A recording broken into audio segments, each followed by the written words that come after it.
This channel does not promote any violent, harmful, or illegal activities. All content provided by this channel is meant for an educational purpose only. যদি MDH kitchen king কিচেনে থাকি তো আমরা যা ইচ্ছে তৈরি করতে পারি। বেগুনের ভর্তা, আলু কপি, ভিন্ডি মশলা, আরো অনেক কিছু। MDH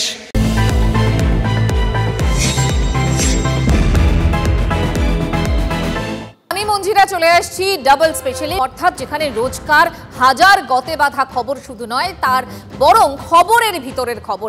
আগামী 20 মিনিট আপনাদের সেই খবর দেব এবং তার সঙ্গে থাকবে চুলচেরা বিশ্লেষণ, যা আপনার ভাবনা চিন্তা বদলে দেবে। দেখুন, ঝাড়খণ্ডের রাঁচি থেকে দানিশকে গ্রেফতার করেছিল দিল্লি পুলিশ।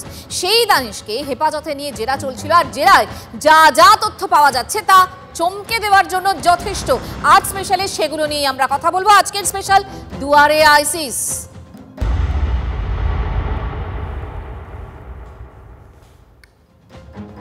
দেখুন, সপ্তাহখানেক আগের কথা, দিল্লি পুলিশের একটা বিশেষ দল অপারেশন চালিয়েছিল দেশের 5টি রাজ্যে 8টি জায়গায়। আর সেই অপারেশনে ধরা পড়েছিল 5 জন সন্দেহভাজন আইসিস জঙ্গি।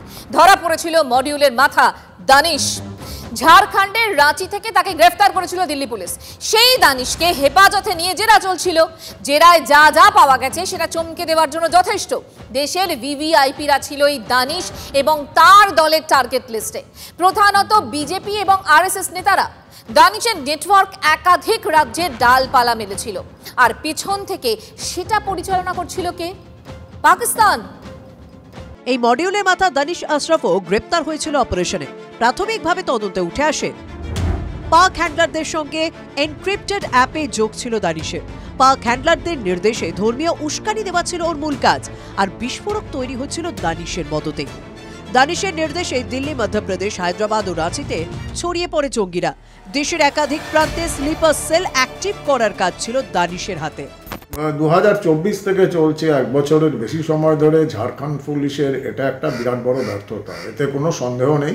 রাষ্ট্রীয় সুরক্ষার জন্য অত্যন্ত বিপজ্জনক। প্রশ্ন একটাই ছিল, দানিশদের টার্গেটটা কি বা কারা?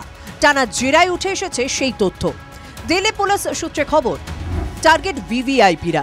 শীর্ষ বিজেপি ও আরএসএস নেতারাই ছিলেন আইএস জঙ্গিদের টার্গেটে। মহারাষ্ট্র, মধ্যপ্রদেশ, কর্ণাটক, তেলেঙ্গানায় দানিশের মডিউল। রাঁচির ডেরায় বসেই চলছিল আইএস এর অনলাইন রিক্রুটমেন্ট। দিল্লি পুলিশের স্পেশাল সেলের সূত্রে বিস্ফোরক তথ্য, 2024 থেকেই ডেরা থেকে আইএস মডিউল চালাচ্ছিল আইএস জঙ্গি দানিশ। ধর্মীয় স্থানে হামলা পরিকল্পনা ছিল আইএস জঙ্গিদের। এই মডিউল 1 বছর ধরে ভারতবর্ষ বিভিন্ন রাজ্যে, যেমন রাঁচির মতন জায়গায়, দিল্লির মতন জায়গায় গা ঢাকা দিয়ে বসে আছে।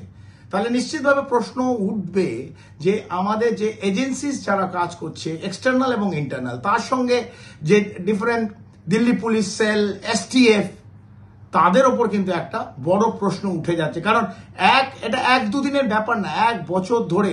আর যদি কোনো ঘটনা ঘটে যায়, এই ঘটনাটা তো ধরুন স্লিপ করে গিয়ে যদি না ধরা পড়ে একটা বড় ঘটনা ঘটতো, কিন্তু যা এক্সপ্লোসিভ তাদের কাছে পাওয়া গেছে, একটা বড় विपज्जनक घटना किंतु भारतवर्ष घटे जेते पारतो।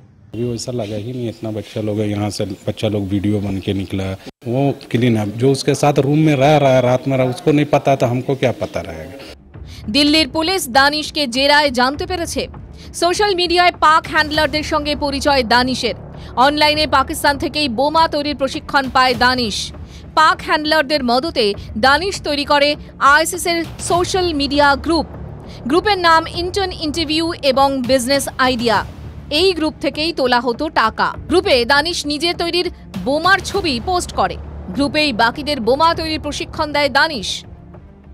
আরো দৃঢ় সতর্কতা জারি হোক, এবং যেসব বাড়িতে সেফ হাউস মানেই হচ্ছে কারোর বাড়ি ভাড়া নিয়ে আছে, এবং local module, local sleeper cell, তাদের ওপরও কিন্তু মনিটর করা উচিত। কারণ স্লিপার সেল আমাদের ভারতবর্ষের মধ্যে যেটা 0.5 ফ্রন্ট আমরা বলি, যারা ভারতবর্ষকে ভেতর থেকে দুর্বল করে দেয়, সেই লোকগুলোকে তাদের ওপর নজর রাখা হোক। কারণ যারা বাইরে থেকে আসবে তাদের কেউ না কেউ পথ দেখাচ্ছে। নদীতে বোমা ছুড়ে ক্ষমতা পরীক্ষা, বিষয়টা যতটা সহজভাবে বলছি না, বিষয়টা কিন্তু মোটেই ততটা সহজ নয়। দিল্লি পুলিশ সূত্রে খবর, দানিশ কেমিক্যাল বিস্ফোরক তৈরিতে সিদ্ধহস্ত হয়ে উঠেছিল। সে তৈরি করেছিল আরডিএক্স এর থেকেও ভয়ঙ্কর বিস্ফোরক। গোয়েন্দারা পেয়েছেন টিএটিপির সূত্র, যা ভয়ঙ্কর। আমরা কথা বলেছি অবসরপ্রাপ্ত কর্নেল দীপ্তাংশু চৌধুরীর সঙ্গে এই টিএটিপি নিয়ে। তিনি যা বলছেন সেটা কপালে চিন্তার ভাঁজ ফেলার জন্য যথেষ্ট। শুনুন। খুব ভয়ঙ্কর রাসায়নিক যে কেমিক্যাল কম্পাউন্ড আছে সেগুলো কিন্তু তুলে দিয়েছিল। বিশেষ করে তাদের থেকে পাওয়া গেছে হচ্ছে টিএটিপি, ট্রাইসাইক্লিক অ্যাসিটোন পেট্রক্সাইড, অথবা তার কাছে পাওয়া গেছে পিইটিএন, যেটাকে পেন্টো বলে, পেন্টা এরিথ্রনল টেট্রানাইট্রেট। এই দুটোই কম্পাউন্ড, বিশেষ করে পিইটিএন ইজ ইকুইভ্যালেন্ট টু টিএনটি, এবং টিএটিপিটাও ইউজ করে একটা বড় কোনো ধামাকা করার জন্য। প্রোপোলেন কম্পাউন্ড আছে যেটা আইইডি বানাবার জন্য, ইম্প্রোভাইজড এক্সপ্লোসিভ ডিভাইস বানাবার জন্য এটা ওরা এই কেমিক্যাল কম্পাউন্ড কিন্তু ওদের হাতে এসে গেছিল। এসব দেখে আবারও মনে প্রশ্ন জাগছে যে বাংলা কি এই জঙ্গিদের নিরাপদ আশ্রয় হয়ে উঠেছে? এই প্রশ্ন আগেও উঠেছে, এই প্রশ্ন আবারও উঠল আজ। আমাদের সতর্ক নজর রয়েছে অবশ্যই। এই সংক্রান্ত খবর আপডেট আপনাদের আমরা দিতেই থাকবো। একটা ছোট্ট বিরতি, সঙ্গে থাকুন।